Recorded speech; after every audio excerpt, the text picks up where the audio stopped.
Heitor Villa-Lobos.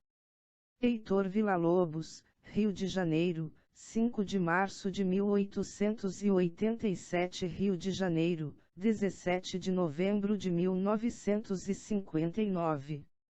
Foi um compositor, maestro, violoncelista, pianista e violonista brasileiro, descrito como a figura criativa mais significativa do século XX na música clássica brasileira, e se tornando o compositor sul-americano mais conhecido de todos os tempos.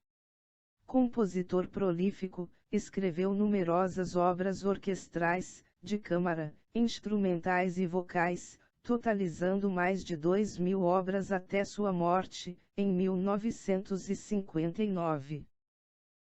Destaca-se por ter sido o principal responsável pela descoberta de uma linguagem peculiarmente brasileira em música, sendo considerado o maior expoente da música do modernismo no Brasil, compondo obras que contêm nuances das culturas regionais brasileiras, com os elementos das canções populares e indígenas.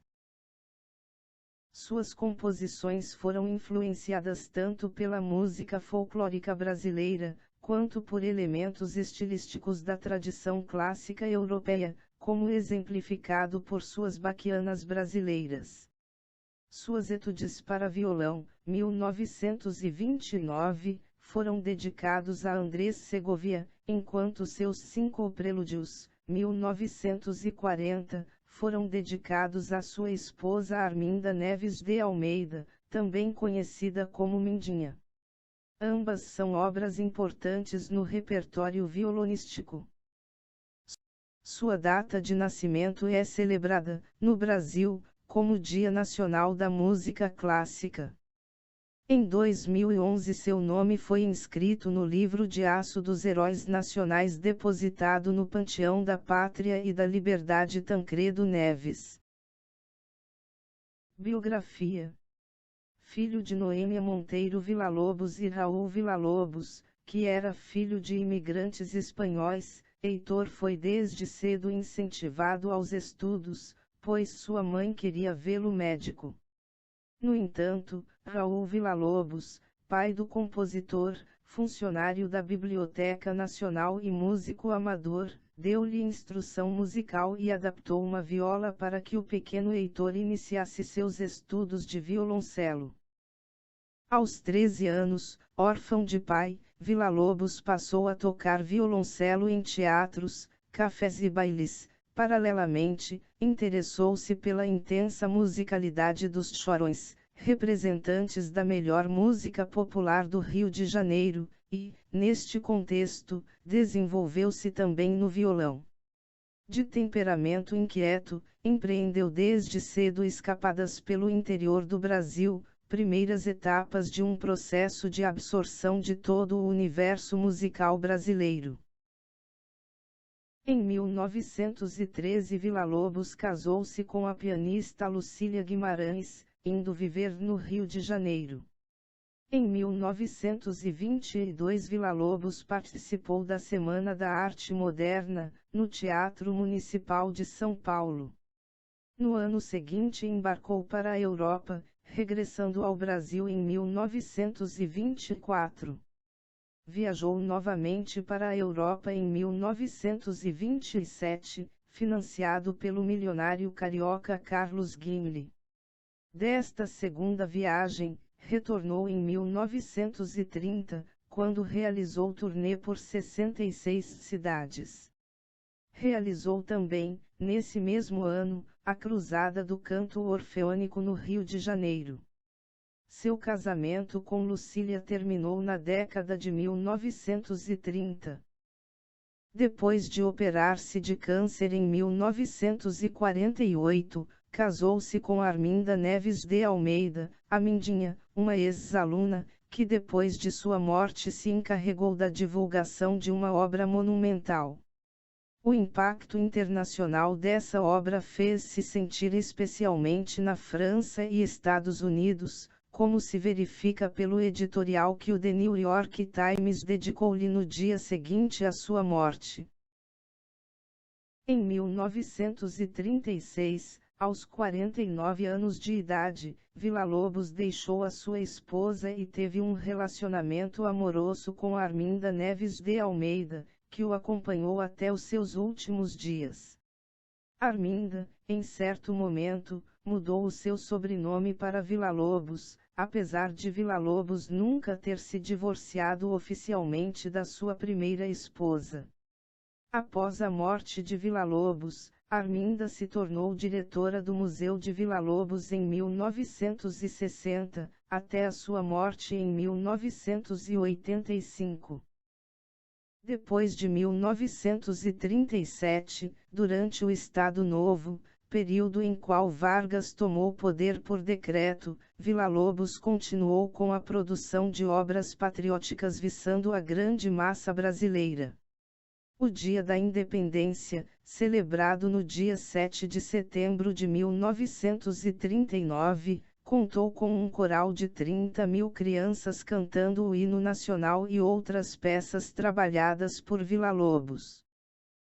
Na criação do curso do canto orfeônico, Villa-Lobos utilizava um vocabulário oriundo de outras áreas do conhecimento. Entre estas nomenclaturas encontramos os conceitos de califasia, califonia e calirritmia. Estas terminologias simbolizavam as qualidades a serem adquiridas através da prática do canto orfeônico. Os cursos oferecidos tinham como incumbência a preparação do aluno na prática de uma pronúncia legível e perfeita do texto a ser cantado, califasia, de cantar uma melodia com perfeita afinação, califonia, e no ajuste de cada palavra do texto com o ritmo da música, calirritmia. Últimos anos. A reputação de Villa-Lobos como demagogo prejudicou a sua imagem diante de certas escolas de música, entre elas as dos discípulos de novas tendências europeias como, por exemplo, o serialismo, que estava completamente fora dos limites nacionais até a década de 1960. Essa crise foi, parcialmente, atribuída ao fato de que certos compositores brasileiros julgavam necessário reconciliar a libertação da música brasileira proposta por Villa-Lobos com os modelos europeus da década de 1920, do qual eles consideravam ser um estilo de música mais universal. Villa-Lobos encontra-se sepultado no cemitério São João Batista, no Rio de Janeiro. Em 1960, o governo do Brasil criou o Museu Villa-Lobos, na cidade do Rio de Janeiro. Villa-Lobos nunca teve filhos. O músico Dado Villa-Lobos é sobrinho neto de Heitor. Semana de Arte Moderna. Villa-Lobos participou da Semana de Arte Moderna de 1922 apresentando-se em 3 dias com 3 diferentes espetáculos.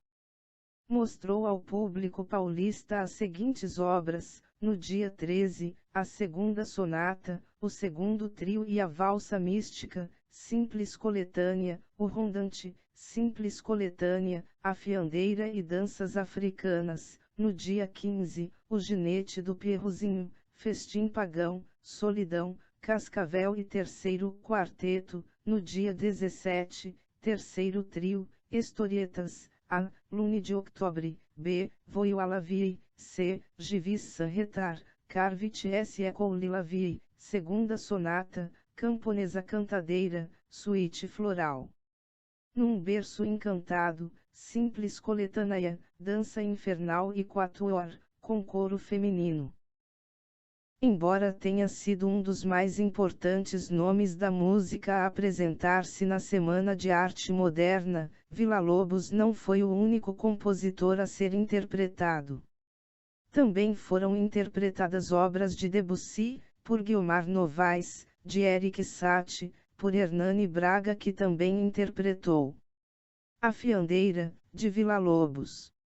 O Teatro Municipal de São Paulo foi o primeiro palco erudito a receber as obras de Villa-Lobos.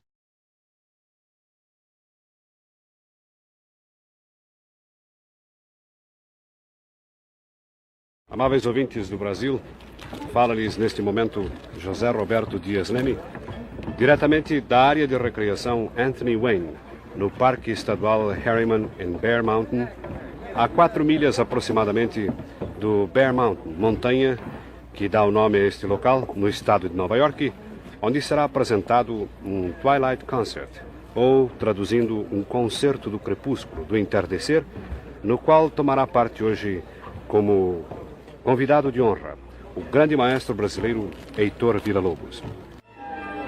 E agora vamos aproximar-nos do maestro Heitor Villa-Lobos para uma entrevista. Eu gostaria de pedir ao maestro Villa-Lobos que neste momento saúde o público brasileiro.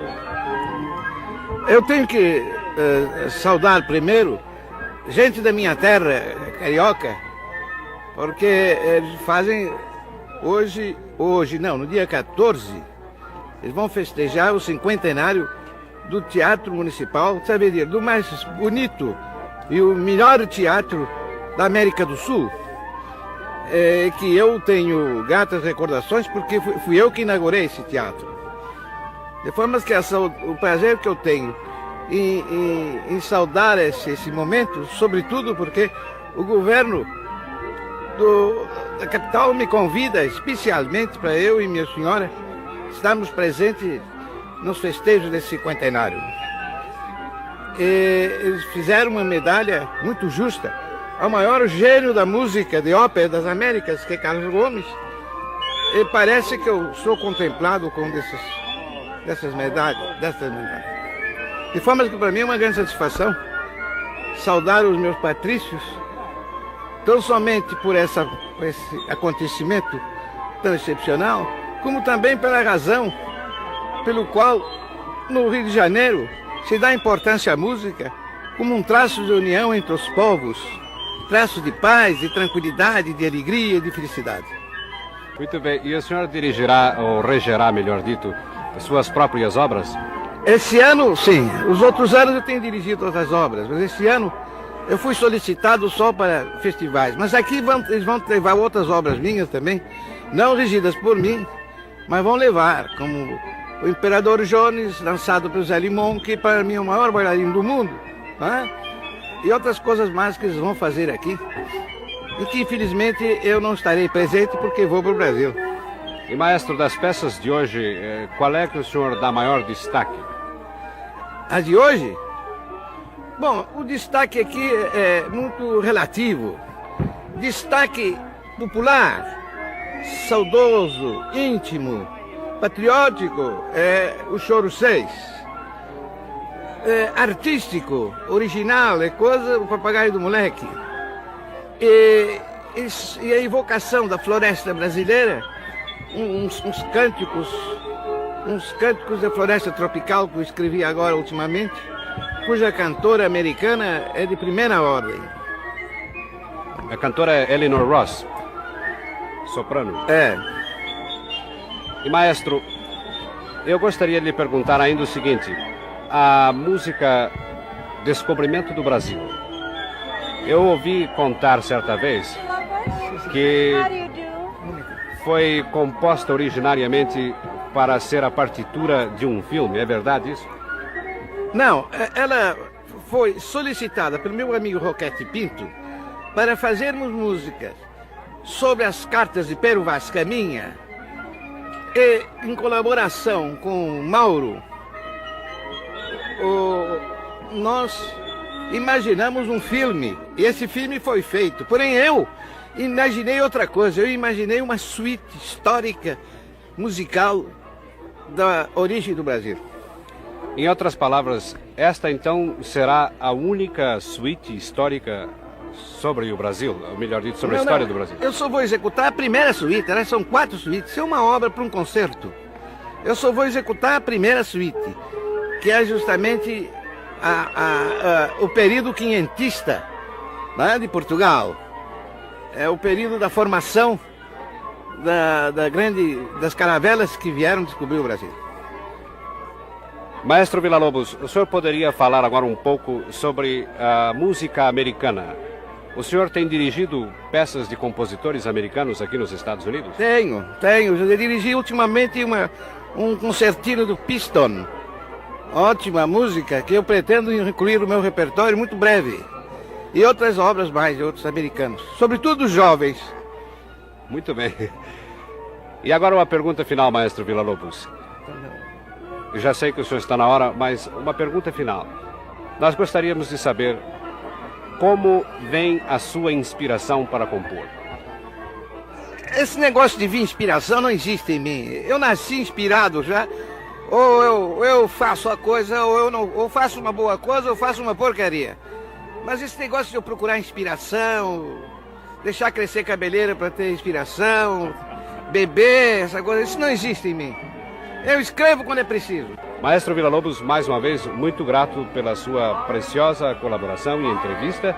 E agradeço em nome da Voz da América esta sua entrevista para os ouvintes do Brasil. Até breve, hein? Se Deus quiser.